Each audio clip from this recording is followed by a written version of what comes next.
오늘 설교 제목은 길이 참으라입니다.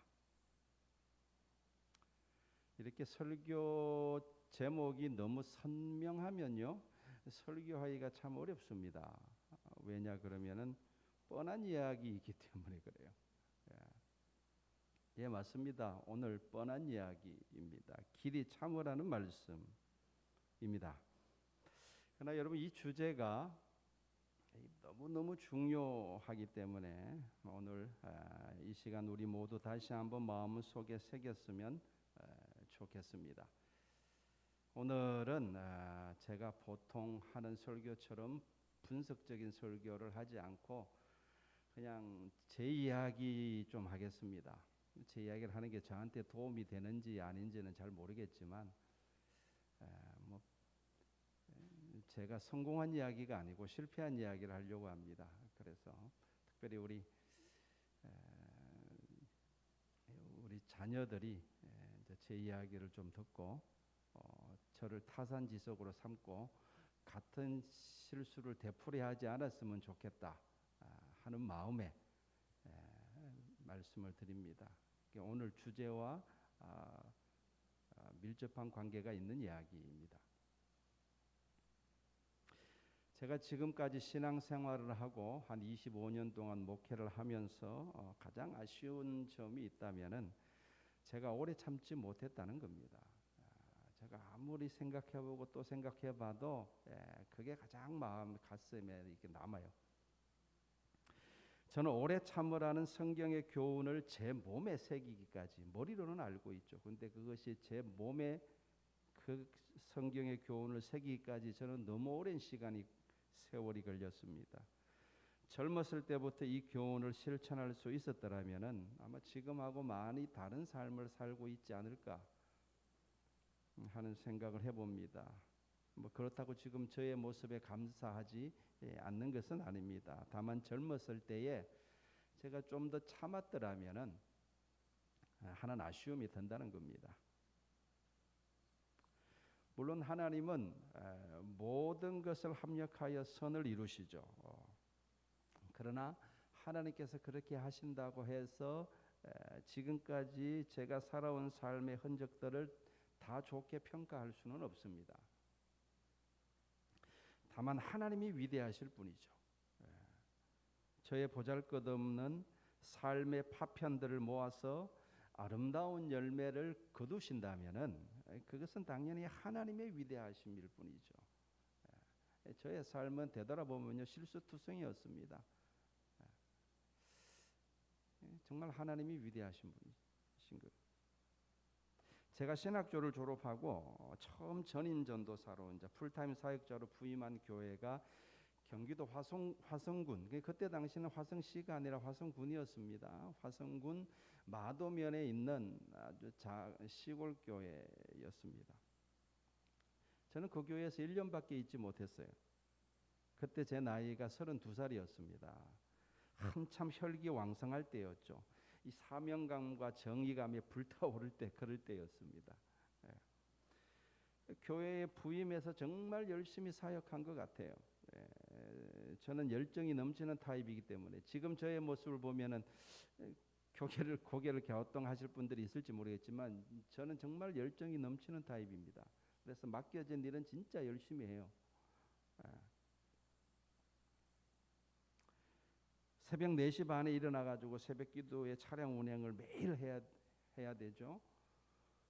어른들 신방도 정말 열심히 했습니다. 그 시골 교회니까 어른들이 많으니까 어른들 신방도 정말 열심히 했고, 주일날 찬양 인도도 하고 아이들도 가르치고, 또 점심 식사하고 남은 음식 찌꺼기를 또 땅을 파가 묻기도 하고, 목사님이 시키는 일은 물불 가리지 않고 다 열심히 했습니다. 당연히 그때는 그렇게 해야 되는 건 줄 다 알고 있었으니까 특별히 특별할 거는 없죠. 어쨌든 열심히 했어요. 시골에 사는 어르신들을 신방할 때 참 힘들었던 것은 아직도 기억이 나는데, 어떤 할머니가 여든이 넘으신 할머니셨는데 제가 신방을 가면 꼭 식사 대접을 하세요. 됐다고, 저는 안 먹어도 된다고, 사양을 해도, 극구 사양을 해도 제가 그 할머니를 이겨본 적이 없어요. 꼭 먹고 가야 된다는 거예요. 근데 도저히 제 입맛에 안 맞아가지고 뭐 냄새도 도저히 뭐 이렇게 힘들어가지고 뭐 이게 막 고역이었어요. 근데 제가 안 먹고 그냥 오면은 그 어르신이 시험 드실까봐 막 일부러 제가 오바를 하면서 두 그릇 세 그릇 먹고 그랬습니다. 제가 밥을 좀 빨리 먹어요. 이게 참 이 버릇을 고쳐야 되는데 이게 잘 안 고쳐져요. 밥을 빨리 먹으니까 배고파서 빨리 먹는 줄 알고 한 그릇을 더 주시는 거예요. 그래가지고 막 배가 그냥 배 터지도록 밥을 먹고 그리고 다음 집 신방 가면 또 밥을 주세요. 그때는 이제 먹는 게 고역이었습니다. 왜 목회를 먹회라고 하는지 그때 알았습니다. 하여튼 어르신들은 그냥 가면은 그냥 보내는 법이 없어요. 뭐를 고구마를 먹이시든지 밥을 먹이시든지 국수를 말아가 주시든지 꼭 주셨어요. 하여튼 그렇게 열심히 했던 그런 기억이 납니다. 근데 그 교회에서 사역하면서 제 신세가 가장 처량하게 느껴졌던 것은 주일 점심을 먹고 성도들이 다 집에 가고 나면은 그 남은 음식 찌꺼기 있지 않습니까? 그걸 그때는 땅에다 다 묻었어요. 그걸 목사님이 저보고 하라 그래가지고 그 땅을 파가지고 그 음식 쓰레기를 다 이렇게 정리를 하고 내가 이런 일 하려고 교회에 왔나 뭐 그런 생각이 들기도 했습니다. 그런데 그거는 그런 대로 견딜만 했습니다. 뭐 그렇게 힘든 일이 아니었으니까요. 제가 견딜 수 없었던 것은 담임 목사님이 목회에는 신경을 쓰지 않고 다른 하는 일이 있으셨어요. 그게 뭐냐 그러면은 그 외국의 신학교하고 자매 결연을 맺어가지고 일종의 그 외국 신학교의 학위 과정을 이렇게 한국에 소개하는 매니저 역할을 하셨어요. 그러니까 국내에서 외국의 신학교 학위를 받기를 원하는 목사님들을 모아서 국내에 그 교과 과정을 만들고 그래가지고 학위를 받을 수 있도록 도와주는 그런 어떤 일이었어요. 그걸 그렇게 열심히 하시는 거예요. 근데 그때 막 한참 혈기왕성하고 정기감에 불타오를 제 눈으로 봤을 때는 저건 아니다는 생각이 든 거예요. 그래가지고 어떻게 목사님 목회는 뭐 신경도 안 쓰시고 그러실 수 있냐고.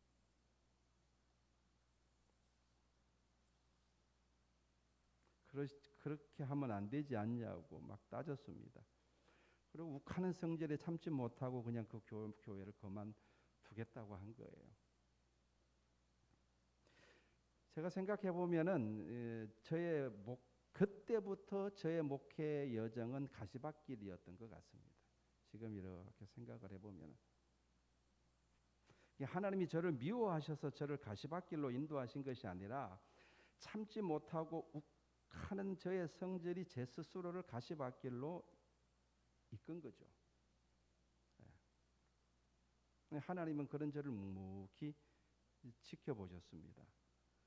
물론 때를 따라 저를 도와주시기도 하셨지만 제가 인내하고 참을 수 있는 사람이 되기 전까지 하나님의 연단은 계속되었습니다. 제 아내가 고생을 많이 했죠. 마음고생도 많이 했고 몸도 고생을 많이 했습니다. 그렇게 욱하는 성질에 그냥 이렇게 사표를 던지고 나오니까 갈 데가 있어야죠. 근데 그때 마침 덕소에서 개척하고 있던 선배 목사가 갈 데 없으면 일로 와라. 그래가지고 짐 싸들고 덕소로 가게 됐습니다. 근데 그 교회가 개척교회다 보니까 제가 뭐 있을 만한 곳은 못 되었어요. 그리고 교회에서 사례비도 거의 못 주는 형편이고. 어쨌든 뭐 가게 돼가지고 그때가 겨울철이었어요. 이렇게 월세 단칸방, 그 기름 보일러를 때는. 이렇게 기름 보일러가 그때 기름이 얼마나 많이 드는지 한겨울인데도 이렇게 마음 놓고 뗄 수도 없었어요. 돈은 없죠. 춥죠. 집안에 기름 냄새는 막 나죠. 그 집이 얼마나 추웠던지 집안에서도 이렇게 파카를 입고 지냈던 기억이 납니다. 그때 이제 우리 큰애 재준이가 돌이 좀 지났을 때고 둘째 재영이가 막 태어났을 때였습니다. 제 아내가 너무너무 힘들어가지고 그때 많이 울었어요. 뭐 가만히니까 여기 계속 뭐 덕소로 오긴 왔지만 계속 있을 수도 없고 또 어디 뭐 가려고 하니까 누가 오라는 데가 있어야 가죠. 여자 아내가 그렇게 우니까 여자가 우니까 하나님의 마음이 약해지셨는지 좀, 좀 이렇게 살만한 사택을 제공하는 교회로 하나님이 인도해 주시더라고요.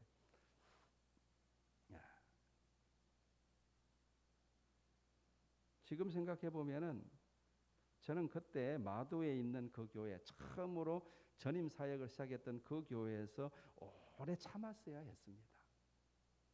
지금 생각해 보면은 담임 목사님을 원망하지 말고 그냥 하나님만 바라보고 하나님을 믿고 오래 참고 기다렸어야 했습니다.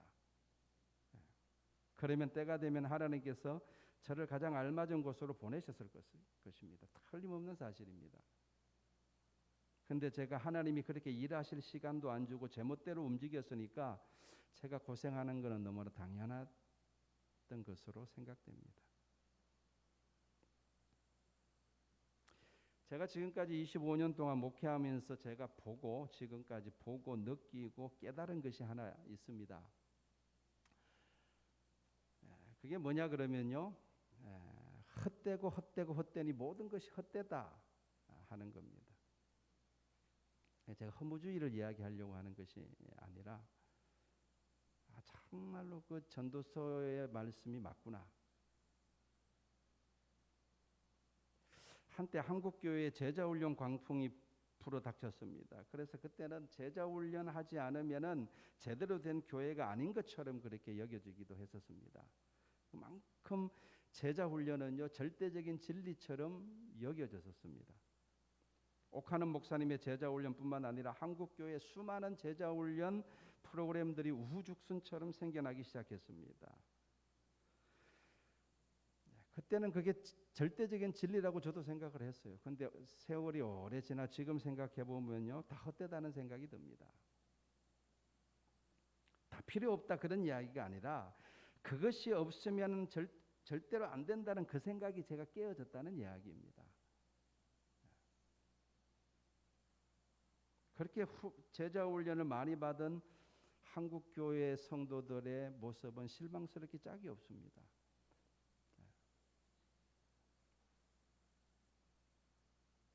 그렇게 제자 훈련을 잘한다고 하는 목사님들의 모습 또한 실망스럽게 짝이 없습니다. 신앙의 본질을 우리가 붙잡지 못하면 다 헛되구나 하는 생각을 하게 됩니다. 한때 제가 은사운동에 미쳐 있을 때도 있었습니다. 교회가 성장하려면 은사와 능력이 있어야 된다는 강박관념에 참 많은 세미나를 쫓아다녔던 것 같습니다. 저는 아말감을 금이빨로 바꿔보기도 했습니다. 실제로 그런 일들이 일어나기도 해요. 귀신을 쫓아내기도 하고요.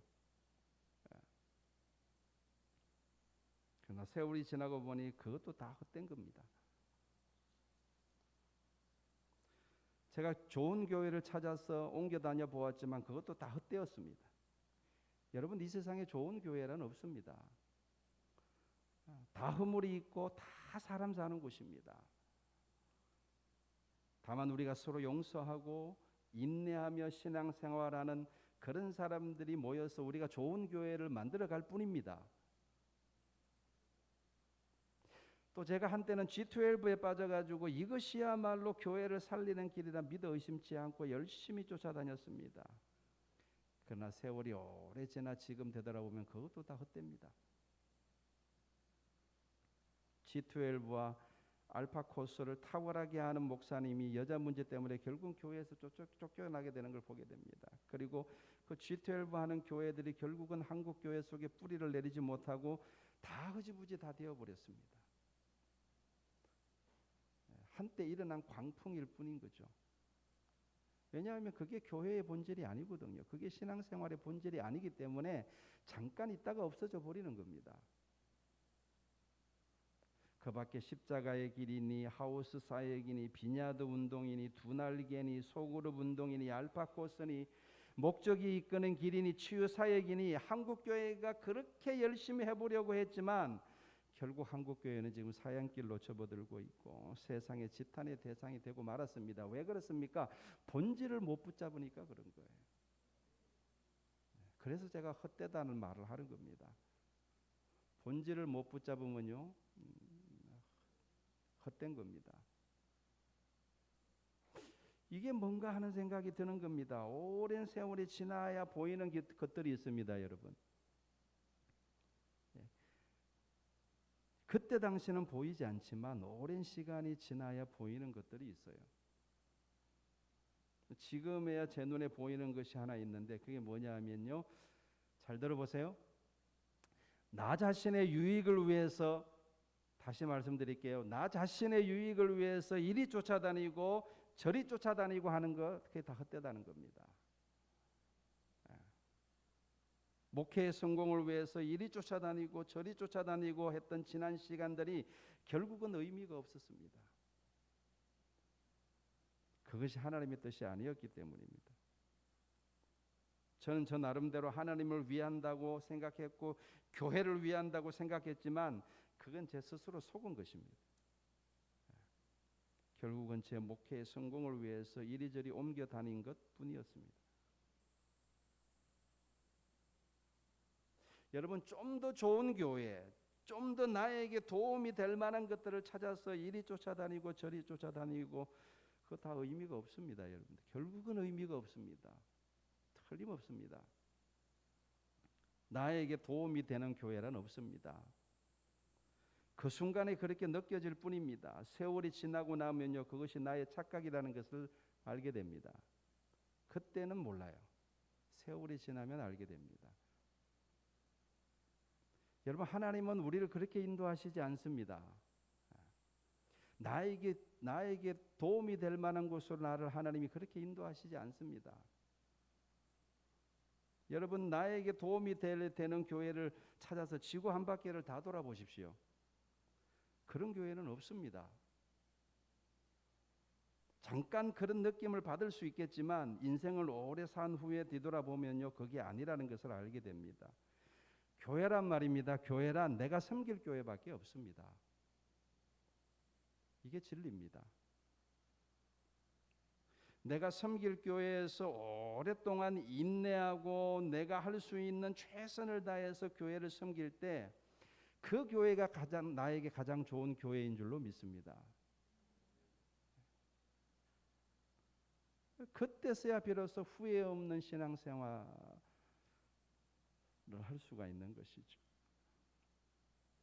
지금 와서 되돌아보면요, 아까도 말씀드렸듯이 저는 마두에 있는 그 교회, 제가 전인 사역을 시작했던 그 교회에서 오래 참았어야 했습니다.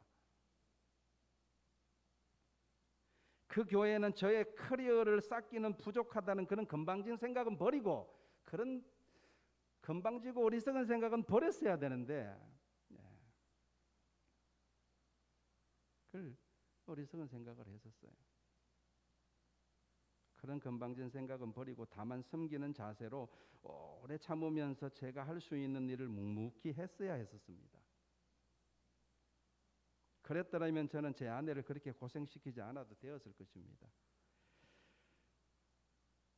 그렇게 했더라면은 그렇게 많이 제가 부끄러움을 당하지 않아도 되었을 것입니다. 그리고 그렇게 많은 사람들에게 상처를 받지 않아도 되었을 것입니다. 다 제 스스로 자초한 거예요. 저는요, 여러 번 견디기 힘든 모멸감과 부끄러움을 당해야 했습니다. 그거는 구체적으로 말씀 안 드리겠습니다. 정말 견디기 어려운 모멸감을 당하고 부끄러움을 저는 당했습니다. 단 하나의 이유 때문입니다. 참지 못해서 그랬습니다. 참지 못해서 그런 결과를 스스로 초래한 거예요. 지금 와서 돌이켜보면요, 모든 순간에 다 참아야 했었습니다. 원망하지 말고, 화내지 말고, 성급하게 서두르지 말고 참아야 했었습니다. 개척교회 할 때에 교회를 하루빨리 성장시켜야 한다는 조급함이 들 때 그때 참았어야 했었습니다. 개척교회 할 때 순복음교회에 다니다가 그 개척교회로 이렇게 오신 한 장로님이 계셨어요. 그 장로님이 점점 교회 목회를 간섭하시는 거예요. 그래서 그때 제가 스트레스를 많이 받았습니다. 그때도 제가 참았어야 했었습니다. 구역장들이 이단에 빠져가지고 제 말을 듣지 않을 때 그때도 스트레스를 많이 받았는데 그때도 제가 참았어야 했었습니다. 참고 인내하면서 차분하게 문제를 해결해야 했었습니다. 제가 부목사였을 때 제가 너무 피곤해가지고 깜빡 잠이 들어가지고 장례식에 늦었던 적이 있습니다. 그때 담임 목사님이 모든 성도들이 있는 앞에서 저를 공개적으로 책망을 하고 망신을 줬습니다. 그때도 제가 참았어야 했었습니다. 어떤 목사님이 저를 속여서 저에게 교회의 짐을 다 떠넘겼을 때 그때도 제가 참았었어야 했습니다. 이상한 사람들이 자기가 사역의 전문가라고 하면서 접근할 때도 교회를 빨리 성장시켜야 되겠다는 조급증을 그때 참았어야 했었습니다. 그러면 사기꾼들에게 속지 않았을 것입니다. 기도원 원장이라는 어떤 여집사가 교회에 와가지고 교회를 어지럽힐 때 그때도 제가 참았었어야 했습니다. 돌이켜보면요, 결국 화근은 못 참아서 결국은 화근이 된 거예요. 그런 문제들은 우리가 인생을 살아가면서 비일비재하게 일어나지 않습니까? 참았었어야 했어요. 참고 인내하면서 차분하게 문제를 수습했었더라면 아마 결과는 달라졌을 것입니다. 여러분 신앙생활 하다 보면요, 내 마음에 들 때보다 내 마음에 들지 않을 때가 훨씬 더 많습니다. 그렇지 않습니까? 내 마음에 들지 않을 때가 훨씬 더 많아요. 그때마다 참지 못한다면요, 나에게 좋은 때란 오지 않습니다. 좋은 열매는요, 참고 인내하는 자에게 오는 것인 줄로 믿습니다. 그게 하나님의 법칙이에요. 좋은 열매는요, 참고 인내하는 사람만이 얻을 수 있는 거예요.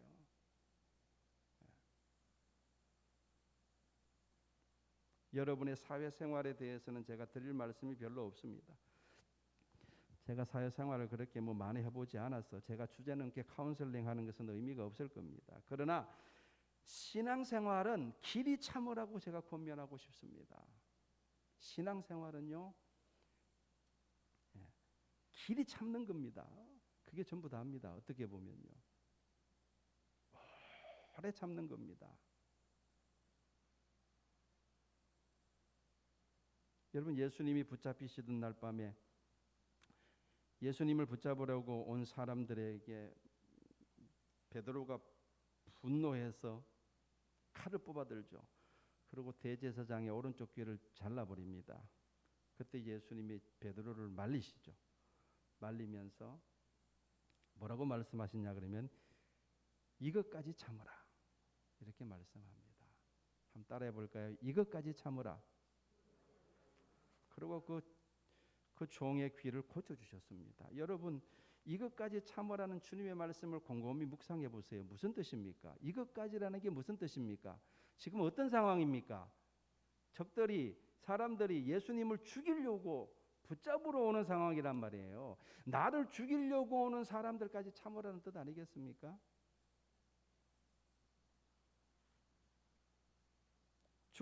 예수님은 진짜 죽기까지 참으셨고 십자가에 달리기까지 참으셨습니다. 여러분 그게 예수님의 가르침이고 그게 기독교인 줄로 믿습니다. 저는 지금까지 목회의 성공과 신앙생활의 성공을 찾아서 그렇게도 부단히 찾아 헤맸습니다. 이것이 좋다고 하면은 이것을 찾아갔고 저것이 좋다고 하면 저것을 찾아갔습니다. 보다 나은 전략을 찾아다녔고 보다 나은 능력을 갈구하였으며 보다 좋은 시스템을 찾아다녔습니다. 배울 때는 너무너무 좋았습니다. 이것이야말로 목회 성공의 길이라고 확신했습니다. 이렇게만 하면 성도들도 성장하고 목회가 부흥할 것이라고 믿어 의심치 않았습니다.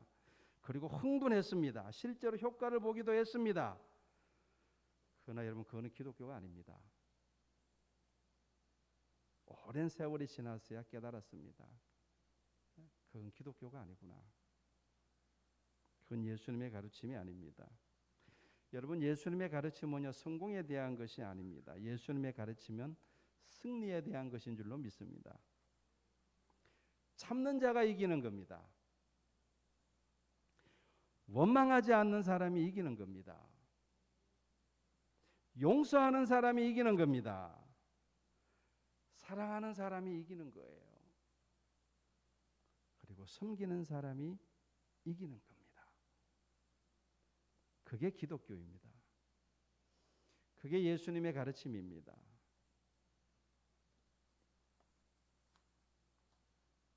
어쩌면 우리 모두는 다 마귀에게 속고 있는지도 모릅니다. 좀 더 좋은 교회를 찾으라고, 좀 더 좋은 환경으로 옮기라고, 좀 더 좋은 전략을 찾으라고, 좀 더 좋은 컨텐츠를 도입하라고, 그런 것들이 필요하기는 하지만 그러나 그것이 예수님의 가르침은 아닙니다. 예수님의 가르침은요, 저보고 참으라는 것이었습니다. 묵묵히, 그리고 묵묵히 섬기라는 것이었습니다. 그것은 저뿐만 아니라 여러분 모두를 향한 예수님의 뜻이기도 합니다. 오늘 본문에서 야고보가 권면하는 것도 같은 것이죠. 주께서 강림하시기까지 길이 참으라. 여러분, 만약 우리 세대에 예수님이 강림하시지 않으신다면 이 말은 바꾸면 무슨 의미입니까? 죽을 때까지 참으라는 이야기예요. 그렇지 않습니까? 여러분, 우리가 참고 인내하다 보면은 하나님이 때를 따라 은혜를 베푸실 줄로 믿습니다. 그리고 좋은 열매를 주실 줄로 믿습니다. 그리 아니하실지라도 우리는 참아야 됩니다.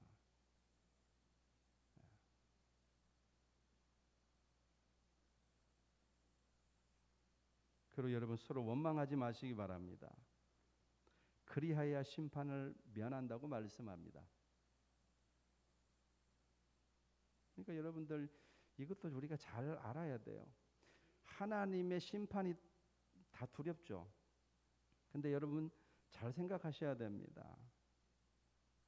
우리가 일을 잘 못했다고 절대 그거 가지고 하나님 우리 심판하지 않습니다. 우리가 실수했다고 우리를 하나님이 심판하시지도 않습니다. 그런 하나님이라면 저는 안 믿습니다. 우리는 하나님을 너무 차원 낮게 믿어요. 하나님은요, 우리가 뭘 좀 잘못했다고 그것 가지고 심판하시지 않습니다. 우리가 뭔가 이룬 게 적다고 그것 가지고 하나님이 우리를 심판하시지 않습니다.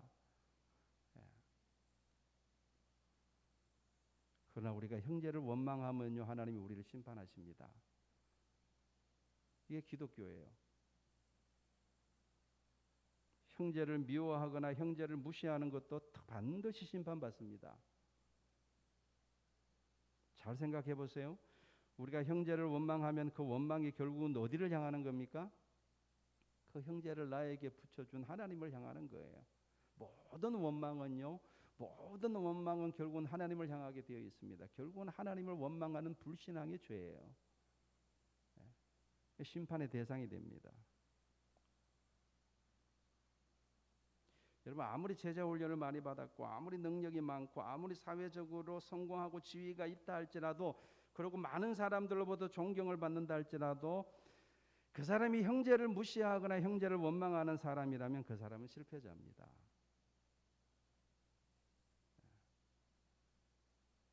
차라리 일자무식일지라 할지라도 오래 참으며 아무도 원망하지 않고 형제를 사랑하고 존중하는 삶을 산 사람이 있다면 그 사람이 성공자예요. 그게 기독교입니다. 여러분, 우리가 신앙생활에서 무엇이 중요한지를 보셔야 합니다. 야고보에서 말씀하는 행함이 있는 믿음이 어디를 가리키고 있는지를 보셔야 해요. 뭘 말하는 것인지, 행함이 있는 믿음이라는 것이 도대체 그 행함이 무엇인지를 우리가 알아야 됩니다.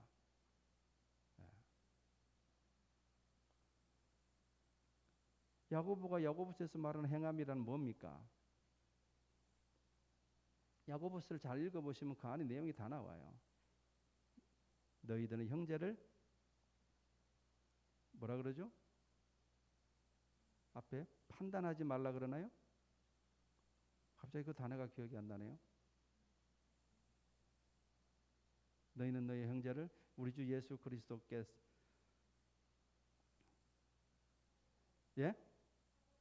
차별하지 말라. 보세요. 차별하지 말라.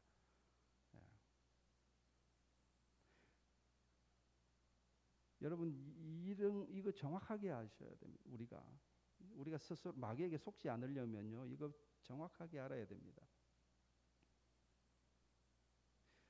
내가 교회에서 높은 직위를 가지고 있고 사회적으로도 명망이 있고 내가 제자 훈련도 많이 받고 성경도 열심히 연구했고 사역도 굉장히 크게 하고 있다 할지라도 그 사람이 다른 사람을 교회 안에 차별하면요, 그 사람은 행함이 없는 믿음입니다. 행함이 없는 믿음이에요.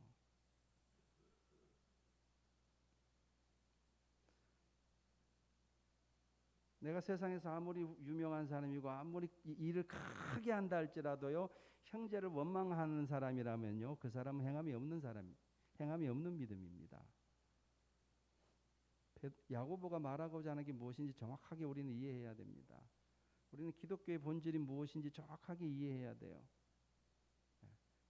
그런 본질을 놓쳐버리고 다른 것들을 열심히 쌓았다 한들 그게 다 헛되다는 겁니다.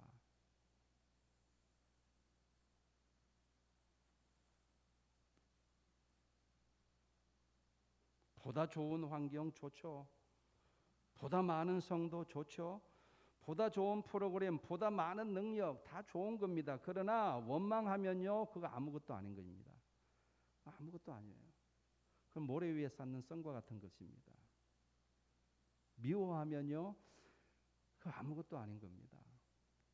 하나님 앞에서 인정 못 받습니다. 여러분, 그게 기독교예요. 오늘 야고보 사도가 우리에게 주는 이 권면, 너희는 주께서 강림하실 때까지 길이 참으라. 아멘. 그리고 아무도 원망하지 마라. 아멘. 이 말씀이 우리에게 우리 마음속에 새겨지기를 바라고, 그래서 정말 우리가 이 땅에서 어떤 삶을 살든지 그거는 하나님 우리에게 허락하신 삶을 살면 돼요. 살든지 내가 어디에 자리에 있든지 그 하나님의 뜻을 알고 그 하나님의 뜻대로 승리하는 삶을 살아가는 저와 여러분 되시기를 주의 이름으로 축원합니다. 기도하겠습니다. 우리 아버지 하나님, 참으로 하나님은 좋으신 하나님이신 줄로 믿습니다.